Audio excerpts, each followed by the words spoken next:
have the 7-Eleven Extra Heavy. This rod is rated from 3 to 7 ounces.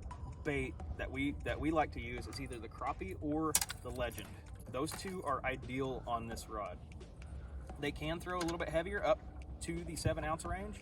You really don't want to go much higher than that. That is its peak rating.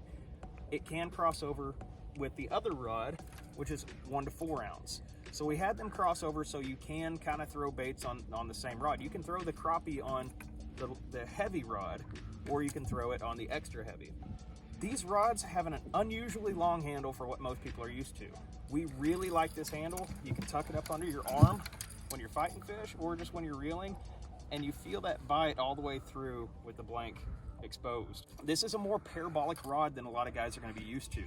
So what we mean by that is it's going to bend all the way down through the blank.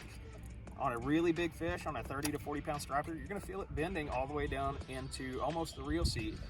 But that's really a good thing for when you're throwing swim baits. You have to watch the load up. You can't snap cast these. You have to load and launch.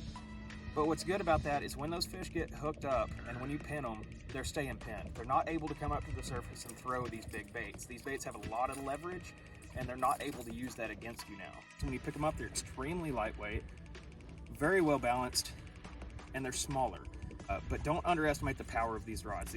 These rods are absolutely designed through and through by us and the rod manufacturer to give you the best performance rod that we possibly could. The way that I like to describe casting these, a lot of it is a sidearm cast, okay?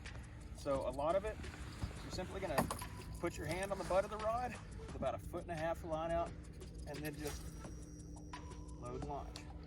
So it's really effortless. You're not having to lug around a big heavy rod. It's not a broomstick that you're really having to force. You let the rod do the work and you're gonna have a good day of fishing. All right guys, so something else that we're really proud of on these rods is that they're all American made. These are not made in an overseas factory for pennies on the dollar. We've worked on these rods for over 10 years. We've gone through probably 50 or 60 different versions of the blank through the years. We're happy to call this our blank. This is the KGB Swimbaits blank. There's really nothing else like it out there. So we've got more stuff in the future coming. We've got one for the King. We've got some other products that we can't really talk about just yet, but they're around the corner and you'll be seeing them probably around midsummer. So stay tuned for those, but for now, this is probably one of the best swim bait rods that you're gonna get your hands on, and I hope you guys enjoy them.